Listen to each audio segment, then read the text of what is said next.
Hello दोस्तों, आप सभी को स्वागत है हमारे YouTube channel current affairs bye study समय में। दोस्तों, अगर आप सभी लोग को करंट अफेयर्स के लेटेस्ट वीडियोस चाहिए तो आप हमारे यूट्यूब चैनल को जरूर सब्सक्राइब कर लीजिए। आज हम 26 जून के मोस्ट इंपॉर्टेंट करंट अफेयर्स के क्वेश्चन देखेंगे जो आपके एग्जाम के लिए बहुत ही बेनिफिशियल रहेंगे। वीडियो अच्छा लगे तो वीडियो को लाइक जरूर कीजिएगा। क्वेश्चन नंबर 1 है, DRDO ने नेत्रा AEW&C सिस्टम के लिए कौन सा महत्वपूर्ण माइलस्टोन हासिल किया है? तो इस क्वेश्चन का राइट आंसर हो जाएगा ऑप्शन बी, FOC। अब इससे रिलेटेड हम इंफॉर्मेशन देख लेते हैं। हाल ही में DRDO ने नेत्रा AEW&C सिस्टम ने FOC यानी कि फाइनल ऑपरेशनल क्लियरेंस हासिल किया है। यह माइलस्टोन से पूरी तरीके से ऑपरेशनल होने और वायुसेना में उपयोग होने के लिए तैयार को दर्शाता है। यानी कि यह जो माइलस्टोन है FOC, यह माइलस्टोन पूरी तरह से ऑपरेशनल होने और वायुसेना में उपयोग होने के लिए तैयार है। अब इससे रिलेटेड हम जो इम्पोर्टेंट फैक्ट बनते हैं वो देख लेते हैं। इम्पोर्टेंट फैक्ट जो है वो आपके एग्जाम में पूछे जाते हैं। तो इम्पोर्टेंट फैक्ट ये है कि यह जो सिस्टम है, इस सिस्टम का क्या नाम है? तो ये नेत्रा AEW&C नाम है। यह किसने विकसित किया है? तो DRDO ने विकसित किया है। उपयोगकर्ता कौन है? तो भारतीय वायुसेना है। उद्देश्य क्या है? दुश्मन के हवाई गतिविधियों की निगरानी और समय रहते चेतावनी देना इसका उद्देश्य है। अब हम देख लेते हैं DRDO से रिलेटेड थोड़ा इन्फॉर्मेशन। तो DRDO की जो स्थापना है वह 1958 में हुई थी और इसका मुख्यालय नई दिल्ली में है। इसके अध्यक्ष समीर बी कामत हैं और इसका जो उद्देश्य है वह रक्षा तकनीक का विकास करना है। यानी कि जो रक्षा तकनीक में जो विकास है उसमें इसका योगदान रहता है DRDO का। तो इससे रिलेटेड जो इम्पोर्टेंट जो क्वेश्चन है इसी सभी पॉइंट से बनते हैं। ये सभी आप नोट कर लीजिएगा। अब हम बढ़ते हैं अगले क्वेश्चन पर। अगला क्वेश्चन है क्वेश्चन नंबर 2। क्वेश्चन नंबर 2 पूछा गया है कि GRSE को किस दर्जे में अपग्रेड किया गया है? यानी कि इसको किस दर्जे में अपग्रेड किया है GRSE कंपनी को? तो इस क्वेश्चन का जो राइट आंसर हो जाएगा वो हो जाएगा हमारा ऑप्शन सी, नवरत्न कंपनी में इसको अपग्रेड कर दिया गया है। अब इससे रिलेटेड इन्फॉर्मेशन देख लेते हैं। हाल ही में GRSE यानी कि garden rich ship builders and engineers limited को नवरत्न का दर्जा दिया गया है। यानी कि नवरत्न कंपनी का दर्जा दिया गया है। यह दर्जा मिलने से कंपनी को वित्तीय और परिचालन निर्णयों में अधिक स्वायत्तता मिलती है। यानी कि इसका लाभ यह होता है कि इस कंपनी को वित्तीय और परिचालन निर्णय में अधिक स्वायत्तता मिल जाती है यह दर्जा हासिल करने पर। अब इससे रिलेटेड हम आगे इन्फॉर्मेशन देख लेते हैं, इंपॉर्टेंट फैक्ट देख लेते हैं। तो जो GRS&E यानी कि garden rich ship builders and engineers की जो स्थापना है वह 1884 में हुई थी। इसका मुख्यालय कोलकाता में है। इसका जो उद्देश्य है वह युद्धपोत और जहाज का निर्माण करना है। अब हम देख लेते हैं नवरत्न कंपनी कब शुरू हुई थी। तो नवरत्न कंपनियां जो है वह 1997 में भारत सरकार द्वारा शुरू की गई थी। उद्देश्य क्या है? सार्वजनिक क्षेत्र की जो कंपनियां हैं उनको अधिक स्वायत्तता देने के लिए किया गया था। इसका जो लाभ है वह निवेश और विकास में स्वतंत्र निर्णय लेने की शक्ति प्रदान करता है। अब हम प्रमुख जो नवरत्न कंपनियां हैं उनके उदाहरण देख लेते हैं। ये क्वेश्चन जो हैं आपको एग्जाम में देखे जाएंगे, मिलेंगे आपको 100% मिलेंगे। पहला है ONGC। यह तेल गैस की खोज और उत्पाद करने के लिए भारत की सबसे बड़ी कंपनी है ONGC। भेल, यह बिजली उत्पाद उपकरण बनाने वाली प्रमुख कंपनी है। गेल जो है यह प्राकृतिक गैस के परिवहन और वितरण में अग्रणी कंपनी है। HAL, यह क्या करती है? लड़ाकू विमान और हेलीकॉप्टर बनाने वाली रक्षा कंपनी है।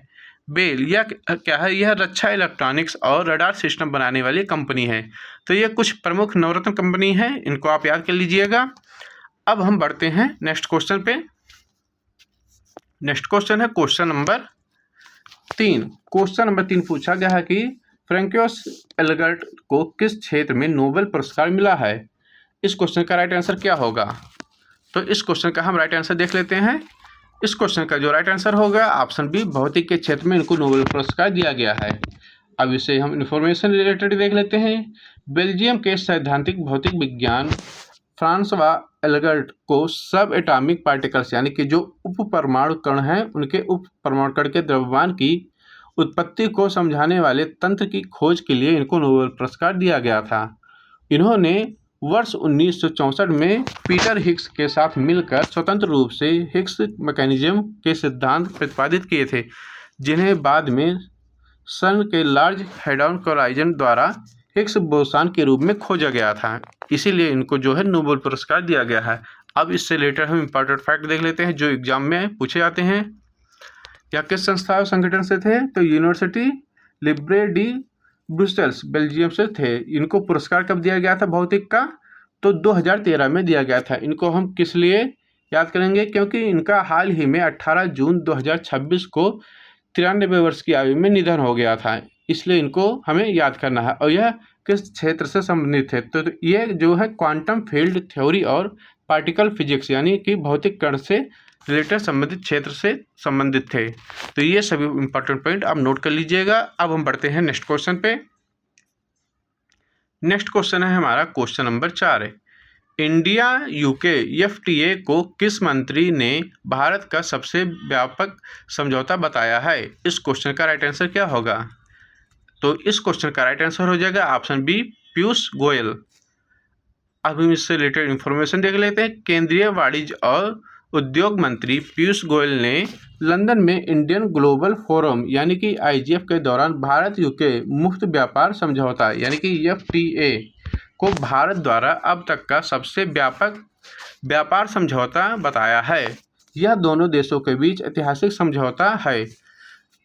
जुलाई 2026 यानी कि 15 जुलाई 2026 से यह आधिकारिक रूप से लागू होने जा रहा है, जिससे द्विपक्षीय व्यापार में भारी उछाल देखने की उम्मीद है। यानी कि यह जो एफटीए है यह समझौता कब से लागू होगा? तो यह 15 जुलाई 2026 से लागू होगा। अब इससे रिलेटेड हम इम्पोर्टेंट फैक्ट देख लेते हैं। तो यह किन दो देशों के बीच एमओयू साइन हुआ है? तो भारत और यूनाइटेड किंगडम के बीच हुआ है। लागू होने की तिथि तो 15 जुलाई 2026 है। इसका मुख्य उद्देश्य है कि दोनों देशों के बीच टैरिफ और गैर टैरिफ बाधाओं को हटाकर व्यापार, तकनीकी सहयोग और निवेश को बढ़ावा देना है। लक्ष्य क्या है? इसके माध्यम से वर्ष 2030 तक दोनों देशों के द्विपक्षीय व्यापार को 120 अरब डॉलर तक पहुंचाने का लक्ष्य रखा गया है। अब हम बढ़ते हैं नेक्स्ट क्वेश्चन पे। नेक्स्ट क्वेश्चन है हमारा क्वेश्चन नंबर 5। क्वेश्चन नंबर 5 पूछा गया कि बांग्लादेश में भारत के नए उच्चायुक्त के रूप में किसे पदभार संभाला है, यानी किसने पदभार संभाला है? तो इस क्वेश्चन का राइट आंसर क्या होगा? इस क्वेश्चन का राइट आंसर हो जाएगा ऑप्शन बी, दिनेश त्रिवेदी।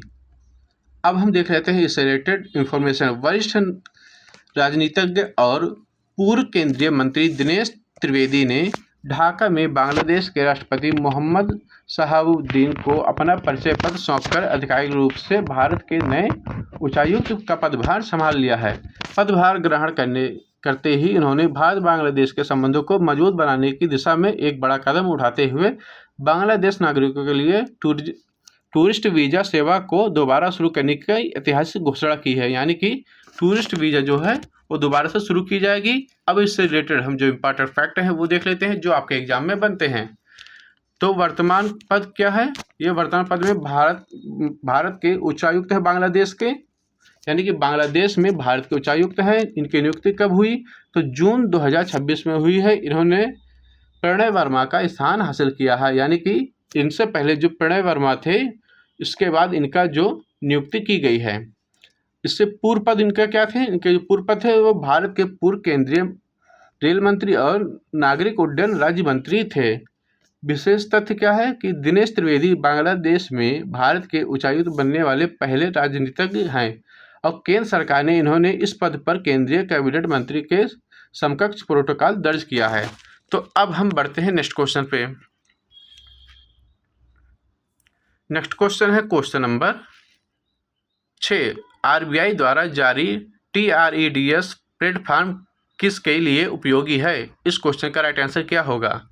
तो इस क्वेश्चन का राइट आंसर हो जाएगा ऑप्शन बी, MSME।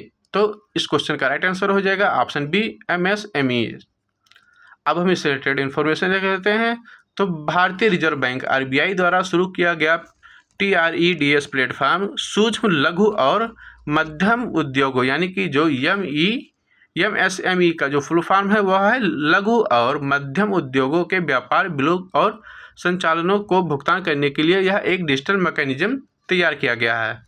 जून 2026 में रिजर्व बैंक ने MSME को और अधिक नकदी सहायता प्रदान करने के लिए प्लेटफॉर्म पर इंश्योरेंस फैसिलिटी और सेकेंडरी मार्केट ट्रेडिंग को मंजूरी देकर इसकी उपयोगिता को दुगना कर दिया गया है। अब हम इससे रिलेटेड इंफॉर्मेशन देख लेते हैं जो इंपॉर्टेंट फैक्ट बनते हैं। अगला क्वेश्चन है हमारा क्वेश्चन नंबर 7।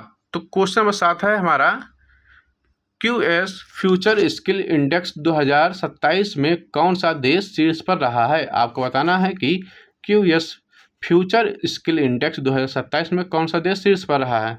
तो इस क्वेश्चन का जो राइट आंसर हो जाएगा वो हो जाएगा ऑप्शन बी USA। अब हम इससे रिलेटेड इन्फॉर्मेशन देख लेते हैं। वैश्विक उच्च शिक्षा बेसिस यानी कि वैश्विक उच्च शिक्षा विश्लेषण द्वारा QS द्वारा जारी वर्ल्ड फ्यूचर स्किल इंडेक्स 2027 में अमेरिका 99.2 ओवरऑल स्कोर यानी कि इसका स्कोर था वो 99.2 ओवरऑल स्कोर था और यह दुनिया में पहला स्थान हासिल किया है। यानी कि QS फ्यूचर स्किल में USA ने पहला स्थान हासिल किया है 99.2 स्कोर के साथ। यह रिपोर्ट यह मानती है यानी कि यह मापती है कि AI जो है AI ड्राइवर यानी वैश्विक अर्थव्यवस्था में कोई देश अपने कार्यबल को कितनी सटीकता से तैयार और कुशल बनाता है, जिससे भारत में भी शानदार प्रदर्शन करते हुए 13वां स्थान हासिल किया है। यानी कि भारत ने भी इस क्षेत्र में अच्छा प्रदर्शन किया है और इससे उनको 13वां स्थान हासिल हुआ है फ्यूचर स्किल इंडेक्स में। तो अब हम इससे रिलेटेड इंफॉर्मेशन देख लेते हैं। जारी करने वाली संस्था क्या है। तो जारी करने वाली संस्था का नाम है कॉकवेरिली साइमंड्स। वर्ष यानी कि 2027, इसका संस्करण क्या है 2027 में जून 2026 में जारी नवीनतम रिपोर्ट है। यानी कि यह अभी लेटेस्ट रिपोर्ट जो है जारी की गई है। टॉप 3 जो देश हैं उनमें है अमेरिका, दूसरा है ऑस्ट्रेलिया और तीसरा है यूनाइटेड किंगडम।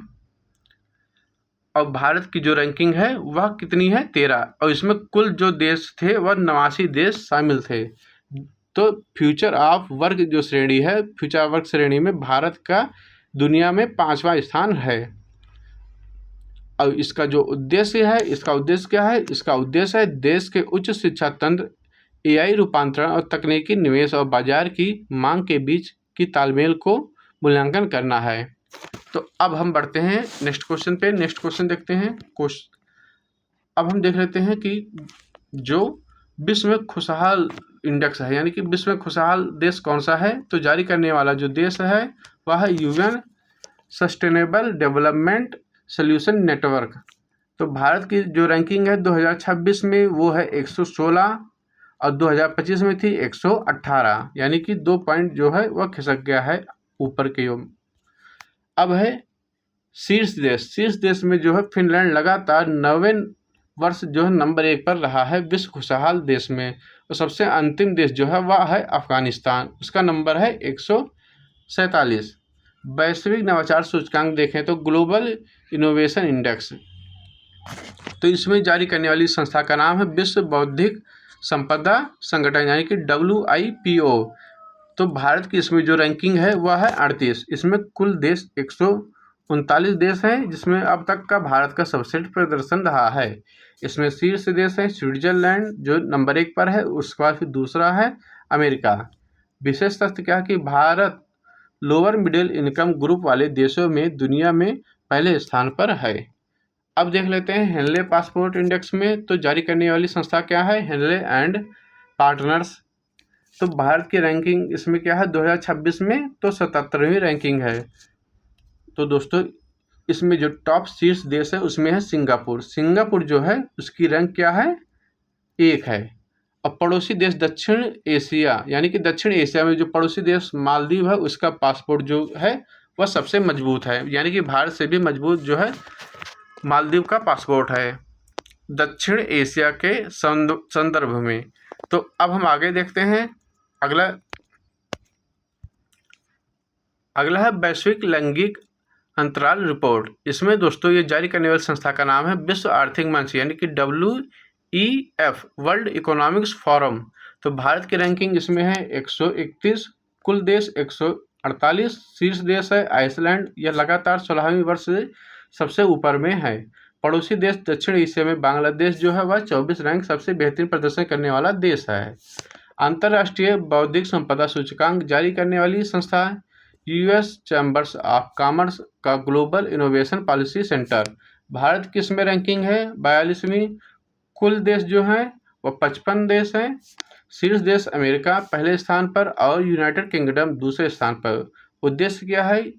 यह इंडेक्स किसी देश में पेटेंट, कॉपीराइट और आईपी अधिकारों के संरक्षण का मूल्यांकन करता है। वैश्विक भुखमरी सूचकांक यानी कि इसमें ग्लोबल हंगर इंडेक्स में जो जारी करने वाली संस्था है उसका नाम है कंसर्न्स वर्ल्ड वाइड। यह आयरलैंड की है और वेस्ट हंगरी जो है वह जर्मनी की है। तो भारत की जो स्थिति है इस सूचकांक में वह गंभीर श्रेणी में है। तो भारत की जो इसमें स्थिति है वह 105 है। और दोस्तों संकेतक देखें तो यह इंडेक्स 4 पैमानों पर मापी जाती है। पहला है अल्प पोषण, दूसरा है चाइल्ड वेस्टिंग, तीसरा है चाइल्ड स्टंटिंग और चौथा है बाल मृत्यु दर। इन चारों पैमानों पर जो है वैश्विक भुखमरी का जो है स्केल नापा जाता है। अब देख लेते हैं नेक्स्ट इंडेक्स। नेक्स्ट इंडेक्स है भारत यानी कि मानव विकास सूचकांक। मानव विकास सूचकांक में भारत की जो रैंकिंग है वह कितनी है? वह है 134 रैंक। मुख्य आयाम क्या है? यह 3 प्रमुख आयामों पर मापी जाती है: जीवन प्रत्याशा, शिक्षा और प्रति व्यक्ति सकल राष्ट्रीय आय। वैश्विक प्रतिस्पर्धा सूचकांक इसमें जारी करने वाली संस्था का नाम है institute for management development. Bharat की रैंकिंग इसमें कितनी है? तो भारत की रैंकिंग इंडेक्स में लगातार सुधार करते हुए 39वें से 40वें स्थान के बीच बना हुआ है। और शीर्ष देश जो हैं इसमें सिंगापुर और डेनमार्क जो हैं ये अक्सर इसमें सूचकांक में शीर्ष पर रहते हैं। पर्यावरण प्रदर्शन इंडेक्स, तो पर्यावरण प्रदर्शन इंडेक्स जो है वह जारी करने वाली संस्था का नाम है येल कोलंबिया विश्वविद्यालय। तो इसका उद्देश्य है कि यह देशों के जलवायु परिवर्तन, पर्यावरणीय स्वास्थ्य और पारिस्थितिकी तंत्र के आधार पर रैंक तैयार करती है। नोट, इस इंडेक्स में भारत के मूल्यांकन जैसे भारी प्रदूषण और कार्बन उत्सर्जन के लेकर भारत सरकार इसकी कार्यप्रणाली पर असहमत जताती है, यानी कि जो भारत सरकार है इसकी कार्यप्रणाली पर असहमत रहती है। अब हम देखते हैं वैश्विक सूचकांक यानी वैश्विक शांति सूचकांक। तो इसमें जो दोस्तों भारत की रैंकिंग है वो कितनी है? 116 से 126 के मध्य के बीच रहती है। और शीर्ष देश, अगर वैश्विक सूचकांक में बात करें, जो शीर्ष देश है वह है आइसलैंड। आइसलैंड जो है वह दुनिया का सबसे शांतिपूर्ण देश माना जाता है, जबकि अफगानिस्तान जो है वह सबसे अशांत देश माना जाता है। ये नीचे से टॉप पर है। तो अब हम बढ़ते हैं नेक्स्ट क्वेश्चन पे। नेक्स्ट क्वेश्चन है क्वेश्चन नंबर 8। क्वेश्चन नंबर 8 पूछा गया कि सीबीआई द्वारा शुरू किए गए ऑपरेशन चक्र 6 किससे संबंधित है? तो क्वेश्चन नंबर 8 का राइट आंसर क्या होगा? Question number 8। तो क्वेश्चन नंबर जो 8 है उसका राइट आंसर देख लेते हैं। क्वेश्चन नंबर 8 का राइट आंसर हो जाएगा ऑप्शन सी, डिजिटल गिरफ्तारी और धोखाधड़ी से दोस्तों जो है ये ऑपरेशन चक्र 6 संबंधित है।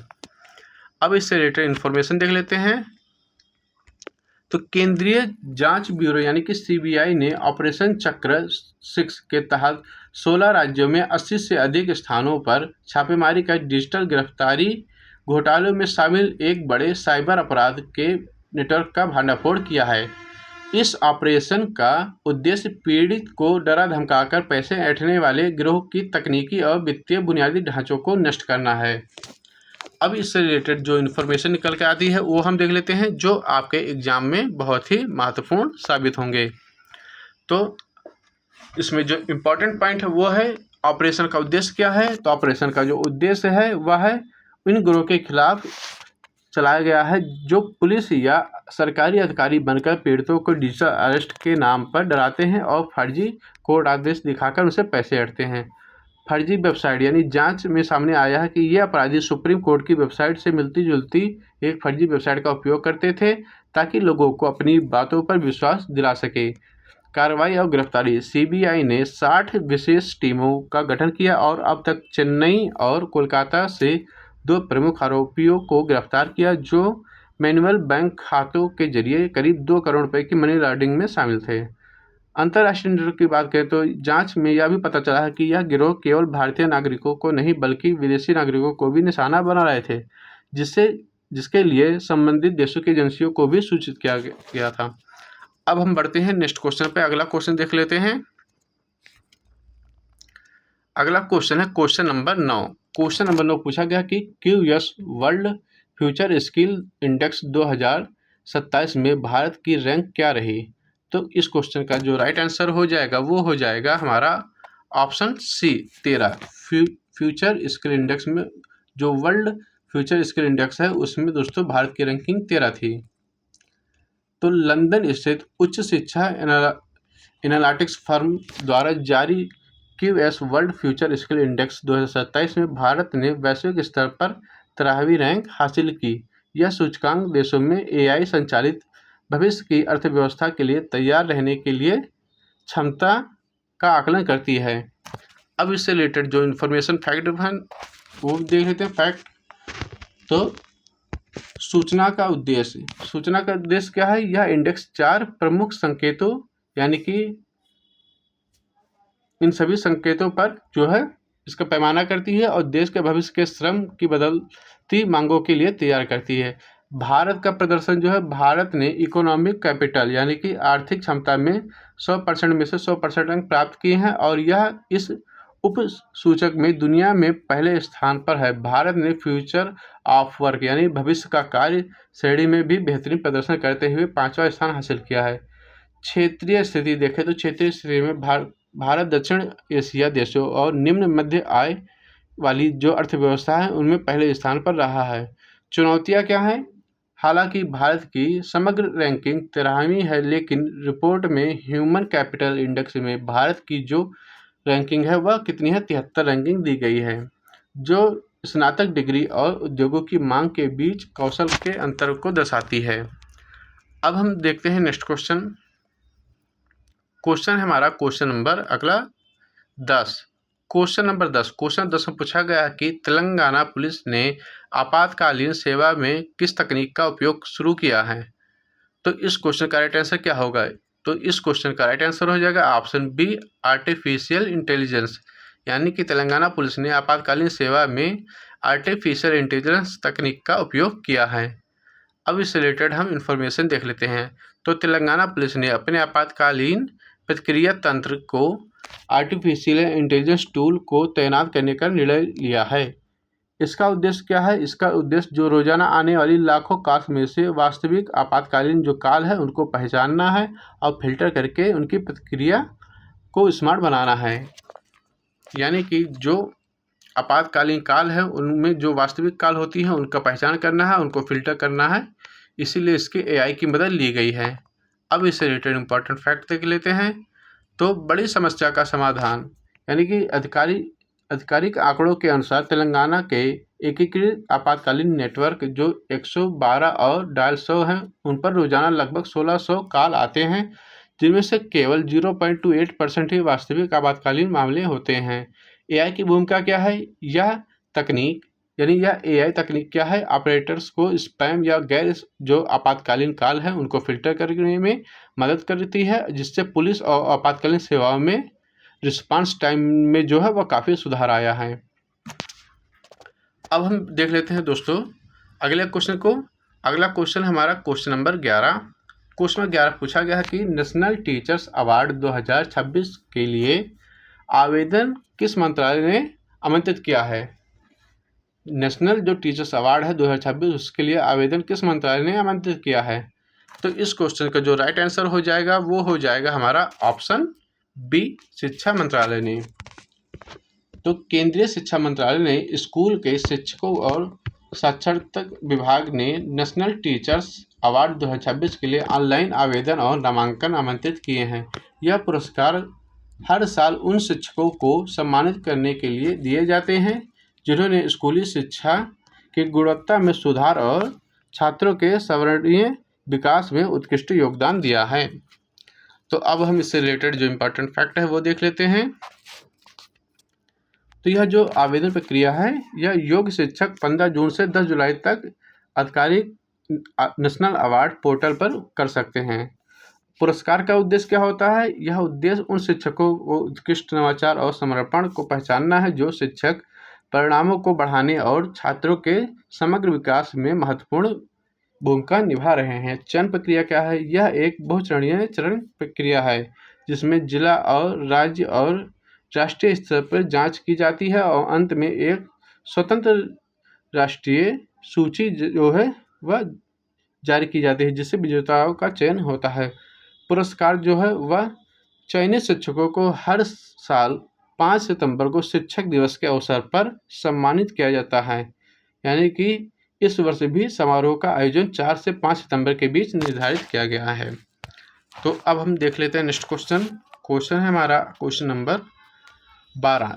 लिपू लेक पास किस राज्य से स्थित है? यानी कि किस राज्य में स्थित है जहां से भारत चीन व्यापार फिर से शुरू हुआ? तो क्वेश्चन नंबर जो 12 है उसका राइट आंसर हो जाएगा हमारा ऑप्शन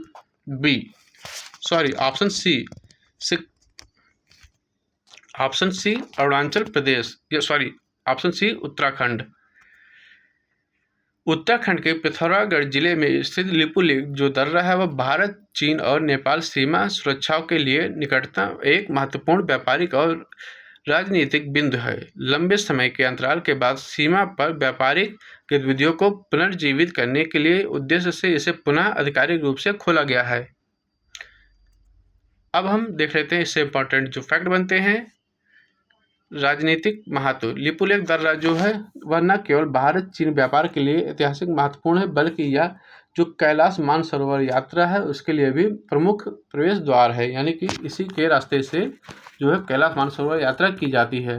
व्यापार के पुनरुद्धार, सीमा पार व्यापार के फिर से शुरू होने से स्थानीय व्यापारियों यानी कि जो स्थानीय व्यापारिक हैं उनके समुदाय में लाभ मिलेगा और भारत चीन के बीच आर्थिक सहयोग का एक नया मार्ग प्रशस्त होगा।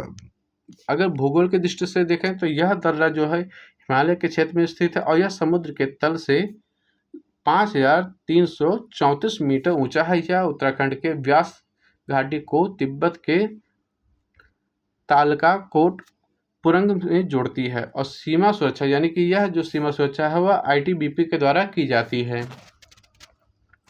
अब हम जो आगे इससे रिलेटेड जो इन्फॉर्मेशन है वो देख लेते हैं। तो अगर बात करें सबसे ऊंचे दर्रे की तो सबसे ऊंचा दर्रा कौन सा है? तो वह है काराकोरम दर्रा लद्दाख, जो भारत को सबसे ऊंचे व्यावसायिक रूप से माना जाता है। यानी कि जो सबसे ऊंचा जो दर्रा है व्यावसायिक रूप से चलाने वाला दर्रा माना जाता है काराकोरम दर्रा। सतलुज नदी जो है वह भारत की सिपकीला दर्रे के मध्य यानी कि जो सतलुज नदी है वो भारत के सिपकीला दर्रे के मध्य से प्रवेश करती है। ब्रह्मपुत्र नदी यह भारत के यांगयाप दर्रे यानी कि अरुणाचल प्रदेश में प्रवेश करती है। जवाहर सुरंग बनिहाल दर्रा में स्थित है। और जो सिल्क रोड है वह नाथुला दर्रा का उपयोग प्राचीन सिल्क रोड के एक हिस्से के रूप में किया जाता है। तो ये जो प्रमुख दर्रे हैं ये आपके एग्जाम में पूछे जाते हैं। ये सभी जो आपको दर्रे हैं ये याद करने हैं। अब हम बढ़ते हैं नेक्स्ट क्वेश्चन पे। नेक्स्ट क्वेश्चन है क्वेश्चन नंबर 13। क्वेश्चन नंबर जो 13 है, क्वेश्चन 13 उसमें पूछा गया है कि क्वेश्चन नंबर 13 पूछा गया कि प्रधानमंत्री नरेंद्र मोदी किस देश में राष्ट्रीय दिवस समारोह में मुख्य अतिथि के रूप में जाएंगे? तो दोस्तों इस क्वेश्चन का राइट आंसर क्या होगा? इस क्वेश्चन का राइट आंसर हो जाएगा ऑप्शन बी सेशल्स। यानी कि जो प्रधानमंत्री नरेंद्र मोदी है वह सेशल्स के राष्ट्रीय दिवस समारोह में मुख्य अतिथि के रूप में जाएंगे। अब इस रिलेटेड हम इंफॉर्मेशन देख लेते हैं। तो प्रधानमंत्री नरेंद्र मोदी 27 से 29 जून 2026 को सेशल्स की आधिकारिक राजकीय यात्रा पर रहेंगे। वह सेशल्स के राष्ट्रपति डॉक्टर पैट्रिक हर्मिनी के निमंत्रण पर वहां के गोल्डन जुबली यानी कि 50वें राष्ट्रीय दिवस के समारोह में विशिष्ट अतिथि के रूप में शामिल होंगे। अब इससे रिलेटेड इंपॉर्टेंट फैक्ट देख लेते हैं। यह इवेंट कहाँ हो रहा है? तो यह इवेंट जो हो रहा है वह विक्टोरिया यानी कि सेशल्स की राजधानी में हो रहा है। तो यह 27 से 29 जून के बीच होगा। इसके थीम जो अवसर हैं वो क्या हैं? वह है सेशल्स के राष्ट्रीय दिवस की गोल्डन जुबली यानी कि 50 वर्षगांठ पर भारतीय भागीदारी, यह ऐतिहासिक समारोह में भारतीय रक्षा बलों की एक टुकड़ी और भारतीय नौसेना के 2 युद्धपोत भी इस परेड पर उत्सव में हिस्सा लेंगे। और किन दो देशों के बीच है? तो भारत और सेशल्स के देश के बीच में है। अब हम बढ़ते हैं नेक्स्ट क्वेश्चन पे।